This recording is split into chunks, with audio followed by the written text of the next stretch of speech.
नमस्कार, आपके अपने चैनल टेस्ट गुरु में आपका स्वागत है।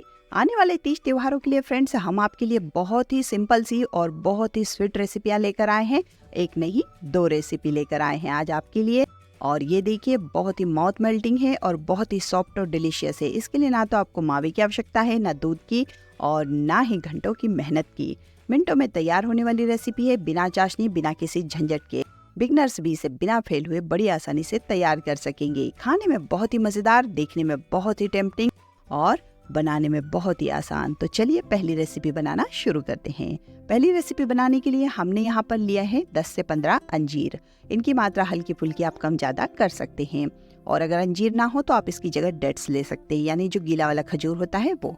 इसे इस तरीके से 2 भागों में कट करते हुए हमने ये मिक्सी जार में ऐड कर दिया है। साथ ही इसे ग्राइंड करने के लिए हमने इसमें ऐड कर दिया है 3 टेबल स्पून के आसपास डेसिकेटेड कोकोनट, जिससे कि आसानी से ग्राइंड हो सके। सेम प्रोसेस है, आप खजूर को भी ग्राइंड कर सकते हैं उसका बीज हटाने के बाद में। और ये लीजिए, ये बढ़िया सा पेस्ट तैयार हो चुका है। अब इसे हम ऐड कर देंगे एक पैन में और इसे निकाल लेंगे। फ्रेंड्स, यहाँ पर आपको ये बता दें कि इसे आप कुकिंग करके भी बना सकते हैं और आप चाहें तो इसे विदाउट फ्लेम भी बना सकते हैं। विदाउट फ्लेम इसकी जो सेल्फ लाइफ है वो बहुत कम रहेगी, इसलिए हम इसे थोड़ा सा कुक कर रहे हैं। तो यहाँ पर हाफ टी स्पून के आसपास हमने घी ऐड कर दिया है और अब इसे लो फ्लेम पर हम बढ़िया से 4 से 5 मिनट के लिए भून लेंगे। तो लगभग 2 मिनट इसे भूनते हुए हो चुके हैं। अब इसमें हमने बारीक कटे हुए काजू, बादाम और पिस्ता ऐड कर दिए। चॉपर की हेल्प से या नाइफ की हेल्प से आप इन्हें कट कर सकते हैं। और 2 से 3 चम्मच हमने इसमें ऐड कर दिया है। हल्की फुल्की इनकी मात्रा आप कम ज्यादा कर सकते हैं और अपनी पसंद के ड्राई फ्रूट ले सकते हैं। कोई एक भी ले सकते हैं और 2, 3, 4 भी ले सकते हैं। इन्हें भी हम 2 मिनट के लिए इसके साथ अच्छे से भून लेंगे। और लीजिए, लगभग 5 मिनट इसे भूनते हुए हो चुके हैं। अब ये बढ़िया से डो के रूप में तैयार हो चुका है। तो अब हम इसे फ्लेम से उतार लेंगे और इसे निकाल लेंगे एक बाउल में। ये देखिए, अब ये डो के रूप में तैयार हो चुका है। इसे रखते हैं हम साइड में। अब इसी पैन में हम ऐड कर देंगे यहाँ पर 4 टेबल स्पून के आसपास मलाई। तो फ्रेश मलाई लेनी है, यदि मलाई ना हो तो आप दूध ले सकते हैं 1 कप के आसपास और उसे थोड़ा सा बॉईल करके गाढ़ा कर लीजिए। हल्का सा कम हो जाए, उसके बाद में आगे की नेक्स्ट स्टेप कीजिए। तो ये देखिए, ये मलाई हमने ले ली है। अब यहाँ पर हमने 3 टेबल स्पून के आसपास इसमें मिश्री पाउडर ऐड कर दिया है। आप चाहें तो मिश्री पाउडर की जगह पीसी चीनी भी ले सकते हैं और आप चाहें तो इसे शुगर फ्री भी ऐड कर सकते हैं इसमें इसी स्टेज पर। और इसके बाद हम इसमें ऐड करेंगे 4 टेबल स्पून से लेके 6 टेबल स्पून तक डेसिकेटेड कोकोनट। आप चाहें तो इसकी मात्रा हल्की फुल्की कम ज्यादा भी कर सकते हैं। और साथ ही हम ऐड कर देंगे इसमें 4 टेबल स्पून के आसपास मिल्क पाउडर। सारी चीज़ों को इसमें ऐड करने के बाद हम इसे बढ़िया से मिक्स कर लेंगे। ये सारी प्रोसेस हम विदाउट फ्लेम कर रहे हैं, ये देखिए। और इसी स्टेज से आप आगे स्वीट को तैयार भी कर सकते हैं। यदि आप इसे कुकिंग नहीं करना चाहते हैं इसकी, तो आप अगर इसे रॉ मटेरियल में ही बनाना चाहते हैं तो आप इसे इस तरीके से तैयार कर सकते हैं। हमने इसे थोड़ा सा कुक किया है ताकि इसकी सेल्फ लाइफ बढ़ जाए। तो अगर आप कुक करके बना रहे हैं तो ये 10 दिन तक खराब बिल्कुल नहीं होगी। और यदि आप रॉ में बना रहे हैं इसे बिना कुक किए, तो ये आपको 3 से 4 दिन के अंदर फिनिश करनी होगी। तो बस यही अंतर है, बाकी आप दोनों तरीके से इसे बना सकते हैं। तो लीजिए, हमने सारी चीज़ों को विदाउट फ्लेम अच्छे से मिक्स कर लिया है। अब इसे हम थोड़ी देर के लिए फ्लेम पर चढ़ा देंगे और लो फ्लेम पर इसे हम 2 से 3 मिनट के लिए लगातार चलाते हुए कुक कर लेंगे, जिससे कि जो मिश्री पाउडर हमने इसमें ऐड किया है वो आसानी से मेल्ट हो जाएगा और मेल्ट होने के साथ ही ये बढ़िया से डो के रूप में तैयार हो जाएगा। ये देखिए, एकदम मावे की तरह लग रहा है ना। अब ये फ्लेम से हमने उतार दिया है और यहाँ पर एक शीट तैयार कर लेंगे। कोई फॉइल पेपर या फिर प्लास्टिक पेपर या बटर पेपर, उसे घी से हम ग्रीस कर लेंगे और ग्रीस करने के बाद ये सारा मिश्रण उस पर ऐड कर देंगे। हल्का सा गर्म रहने पर ही ये सारी प्रोसेस आपको इसमें करनी होगी। ये देखिए, और यही सेम प्रोसेस आप रॉ मटेरियल के साथ भी कर सकते हैं। इसी स्टेज से स्टार्ट कर सकते हैं, यानी कुकिंग वाला हिस्सा आप स्किप कर दीजिए और रॉ के साथ यहाँ से स्टार्ट हो जाइए। तो सारी चीजें मिक्स करने के बाद इस तरह से बटर पेपर पर फैलाने के बाद इसे हम ऊपर से एक और बटर पेपर की लेयर लगा देंगे। चाहे तो अगर आपका पेपर बड़ा है तो इसी को फोल्ड कर लीजिए हमारी तरह, और यदि छोटा पेपर है तो आप ऊपर से एक और शीट रख लीजिए और इसे बेलन की हेल्प से इस तरह से बेल लीजिए। इसकी थिकनेस आप अपनी पसंद से कम ज्यादा रख सकते हैं। हमने आधे इंच मोटी ये लेयर रखी है और लगभग 7 से 8 इंच लंबा ये बेला हुआ है। तो ये देखिए इस तरीके की शीट तैयार करने के बाद अब जो डो था हमारा अंजीर वाला, उसे भी हम इस तरह से रोल के रूप में तैयार कर लेंगे और अब इस रोल को इस शीट पर हम रख देंगे इस तरह से, और ये बटर पेपर की हेल्प से ही हम इसे टाइटली रोल करते जाएंगे और पूरी तरह से इसे पैक कर देंगे। बहुत ही आसान सी रेसिपी है फ्रेंड्स, मिनटों में बनने वाली रेसिपी है और बिना किसी मिलावट के, बिना किसी झंझट के आप इन फेस्टिवल्स का मजा ले सकते हैं इन रेसिपियों के साथ। और सबसे अच्छी बात है कि आप इन्हें व्रत में भी इस्तेमाल कर सकते हैं। फ्रेंड्स, आप चाहें तो इस स्वीट को बिना मिश्री तैयार कर सकते हैं, क्योंकि अंजीर और डेट्स में अपनी मिठास होती है और उसी से स्वीट बहुत स्वीट लगती है। ये देखिए पूरी तरह से रोल हो चुका है अच्छे से। ओह नो, ये बीच में ऐसे टूट गया है, बहुत सॉफ्ट है, इसीलिए कोई बात नहीं। तो 2 रोल में हम इसे तैयार कर लेंगे। तो ये देखिए एक भाग को हमने इस तरह ट्रायंगल शेप दे दिया है, इसे प्रेस करते हुए इस तरीके से आसानी से ये ट्रायंगल में बदल जाता है। आप चाहे तो स्क्वायर शेप भी दे सकते हैं और आप चाहे तो इस तरह से ट्रायंगल भी बना सकते हैं। तो ये देखिए इसे हमने उसी बटर पेपर में पूरी तरह से कवर करते हुए पैक कर लिया है। उसी तरीके से दूसरा रोल भी तैयार हो चुका है हमारा। इन दोनों को हम आधे घंटे के लिए फ्रिज में रख देंगे। आधे घंटे बाद ये फ्रिज से निकालेंगे और ये देखिए एक रोल हमारा कट हो चुका है और दूसरे रोल को अब हम कट कर रहे हैं। तो ये इस तरीके से बटर पेपर से बाहर निकालिए, बढ़िया से सेट हो चुका है। अब इसको आप चाहें तो ड्राई फ्रूट फ्लेक्स या डेसिकेटेड कोकोनट से भी गार्निश कर सकते हैं। हम इसके ऊपर थोड़ी सी ये सिल्वर वर्क लगा रहे हैं और इसे आसानी से इस तरीके से कवर कर रहे हैं। ये देखिए त्योहारों की शान बढ़ जाती है इस तरीके से चमक धमक वाली मिठाइयों के साथ, और साथ ही बहुत ही हेल्दी भी है। तो अगर आप सिल्वर पेपर पसंद करते हैं तो सिल्वर वर्क लगा लीजिए, नहीं तो आप इसे डेसिकेटेड कोकोनट या ड्राई फ्रूट फ्लेक्स से गार्निश कर सकते हैं। और ये लीजिए, है ना मजेदार, और कितनी आसान और कितनी खूबसूरत लग रही है। बढ़िया से स्लाइस ये निकलने लगी हैं। ये देखिए हमने आधे इंच मोटी लेयर ये कट कर ली है। आप चाहें तो इसे और मोटी भी कट कर सकते हैं और इससे पतली भी कट कर सकते हैं। तो लीजिए ये बढ़िया सी फिनिशिंग वाली और बहुत ही डिलीशियस टेस्टी सी खूबसूरत सी मिठाई आपकी बनकर तैयार हो चुकी है, बिना किसी झंझट के, बिना किसी मेहनत के। जिसे भी खिलाएंगे पूछता रह जाएगा कि इसे कैसे तैयार किया है ना, एकदम बढ़िया सी।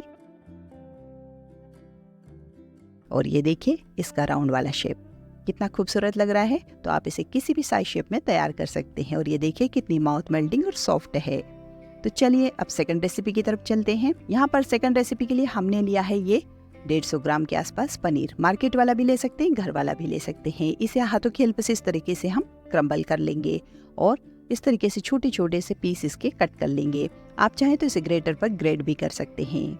इसे इस तरीके से क्रम्बल करने के बाद हमने एक बाउल से मेजर कर लिया। ये देखिए एक बाउल भरकर हमारा ये पनीर है और अब इसे हम एक बड़े बाउल में ऐड कर देंगे, जिसमें हम सारी चीजें ऐड करके इसे मिक्स करेंगे। तो इसी बाउल से हम सारा मेजरमेंट करेंगे। तो यहाँ पर हाफ बाउल हमने लिया है डेसिकेटेड कोकोनट, इसे भी इसमें ऐड कर देंगे। इनकी मात्रा आप हल्की फुल्की कम ज्यादा कर सकते हैं।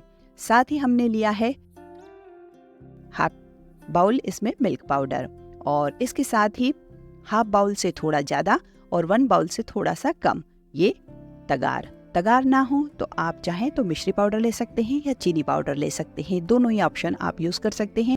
और अगर आप इसे शुगर फ्री से बनाना चाहें तो वो भी ऐड कर सकते हैं। इतनी मात्रा में उसे भी ऐड कर लीजिए। इस तगार को हमने एक मिक्सी जार में ऐड कर दिया है। साथ में हमने 10-15 बादाम और 10 से 15 काजू ऐड कर दिए हैं उसी में, और 3 इलायची हरी वाली ऐड कर दी है। आप इनकी मात्रा कम ज्यादा कर सकते हैं। इन्हें बढ़िया से ग्राइंड करते हुए हमने ये इसका पाउडर बना लिया है। ये देखिए तगार थोड़ा सा दरदरा होता है इसलिए हमने उसे ग्राइंड किया। यदि आप पिसी चीनी या पिसी हुई मिश्री ऐड कर रहे हैं या शुगर फ्री ऐड कर रहे हैं तो आपको उसे मिक्सी जार में ऐड करने के बजाय सीधे बाउल में ऐड कर देना है। अब सारी चीजों को अच्छे से हम मिक्स कर लेंगे और अपनी पसंद का कोई भी एसेंस कुछ ड्रॉप्स इसमें ऐड कर देंगे। तो हमने ये रोज एसेंस ऐड कर दिया है। इससे जो हमारी स्वीट बनेगी बहुत ही मार्केट स्टाइल में बनेगी, बहुत ही खुशबूदार और डिलीशियस बनेगी। तो ये बिल्कुल ऑप्शनल है, अगर आपके पास है तो ऐड कर दीजिए, नहीं तो स्किप कर दीजिए। अब इसे बढ़िया से डो के रूप में हम तैयार कर लेंगे। इसमें कोई दूध की जरूरत नहीं है, मलाई की जरूरत नहीं, घी की जरूरत नहीं, क्योंकि पनीर है इसके अंदर और पनीर के साथ मिक्स करते हुए ये बढ़िया सा डो तैयार हो जाएगा। तो ये देखिए बहुत ही सॉफ्ट सा डो तैयार हो गया है। अब इसका एक भाग हम अलग कर लेंगे और 3 भाग अलग कर देंगे, यानी कि 75% बाहर हमने निकाल लिया है और 25% भाग इसका बाउल में रहने दिया है। अब इसमें हम कोई भी ड्राई वाला फूड कलर ऐड करेंगे, यानी पाउडर फॉर्म वाला। तो ये देखिए हमने यहाँ पर ऑरेंज कलर ऐड कर दिया है 1 पिंच, और इसे अच्छे से मिक्स करते हुए ये ऑरेंज डो तैयार कर लिया है। आप चाहे तो ऑरेंज की जगह ग्रीन रेड, येलो, जो भी कलर आपको पसंद हो वो आप इसमें ले सकते हैं। अब इस डो के अच्छे से मिक्स करने के बाद में हम छोटे छोटे पेड़े तैयार कर लेंगे। तो लगभग 6 पीस हमारे तैयार हो चुके हैं। आप चाहें तो इसे बॉल्स के रूप में तैयार कर सकते हैं, टिक्की के रूप में तैयार कर सकते हैं, या फिर इस तरीके से सिलेंडर शेप में भी तैयार कर सकते हैं। तो लीजिए, हमने ये 6 पीस सिलेंडर शेप में तैयार कर लिए हैं। अब एक बार हैंड वॉश करने के बाद में ये व्हाइट वाला जो डो है इसके भी हम 6 पीस तैयार कर लेंगे। जितनी मात्रा में हमने ऑरेंज वाले डो की पीस रखे हैं उतनी ही पीस हमको व्हाइट वाले भी तैयार करने हैं। तो लीजिए, बराबर बराबर 6 भागों में हमने इसे डिवाइड कर दिया है। अब हर एक पोर्शन को उठाते हुए इस तरीके से फ्लैट कर लेंगे हाथों में और थोड़ा सा इसे इस तरीके से चपटा कर लेंगे। इसके बाद ये जो ऑरेंज वाली फिलिंग है इसको हम इसके अंदर रखते हुए इसे कवर कर लेंगे। इसी तरह आप बॉल्स भी तैयार कर सकते हैं। इसी तरह आप चाहे तो टिक्की का शेप भी दे सकते हैं। तो हमने ये सिलेंडर शेप तैयार किया है और इस तरीके से बढ़िया से कवर हो गया है। ये देखिए, है ना आसान सा तरीका, और बहुत ही डिलीशियस और सॉफ्ट रेसिपी बनती है फ्रेंड। इसकी सेल्फ लाइफ बहुत ज्यादा नहीं होती है क्योंकि हमने इसे कुक नहीं किया है। सारी चीजें इसमें रॉ मटेरियल है। तो आप इसे 4 से 5 दिन के अंदर फिनिश कर दीजिए। वैसे इतने दिन आवश्यकता नहीं लगेगी आपको रखने की, क्योंकि उससे पहले ही खत्म हो जाएगी। आप इसे व्रत में भी इस्तेमाल कर सकते हैं। जो चीज आप व्रत में इस्तेमाल नहीं करते हैं और अगर व्रत के लिए बना रहे हैं तो आप इसे स्किप कर सकते हैं और बाकी चीजों के साथ इसे तैयार कर सकते हैं। मिठाई को हम यहाँ पर डेसिकेटेड कोकोनट के साथ रोल कर रहे हैं। आप चाहें तो यहाँ पर पिस्ता फ्लेक्स ले लीजिए और उस पर इसे रोल कर लीजिए, या फिर आप चाहें तो इस पर सिल्वर वर्क जो मिठाइयों पर लगता है उसके साथ इसे कोट कर लीजिए।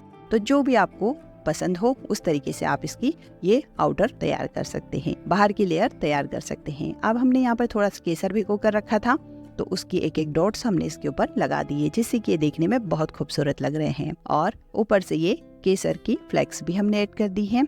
ये बिल्कुल ऑप्शनल है, आप चाहें तो करें चाहे तो ना करें।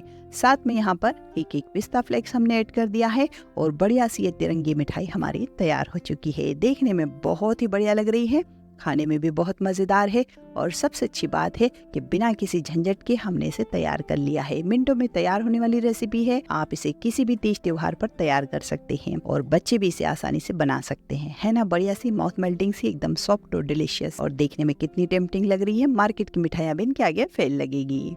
और सबसे अच्छी बात है कि हमने इसे अपने हाथों से बनाया है। तो आप कब बना रहे हैं? जल्द से जल्द बनाइए और अपने अनुभव कमेंट सेक्शन में कमेंट करके हमसे शेयर कीजिए। आपको हमारी रेसिपी पसंद आई हो तो इसे लाइक करिए, ज्यादा से ज्यादा शेयर करिए और नए वीडियो के नोटिफिकेशन के लिए बेल आइकन दबाएं। मिलते ही एक नई रेसिपी के साथ, तब तक आप अपना और अपनों का ख्याल रखिए। आपके लाइक और आपके कमेंट हमें मोटिवेट करते हैं ऐसी छोटी छोटी आसान सी रेसिपियां आप तक पहुंचाने के लिए। और यदि चैनल पर नए हैं तो प्लीज चैनल को सब्सक्राइब करना और बेल आइकन को प्रेस करना बिल्कुल ना भूलिए, क्योंकि हम अपने चैनल पर लाते हैं ऐसी छोटी छोटी आसान सी रेसिपियां जो आप सभी के लिए बहुत उपयोगी होती है।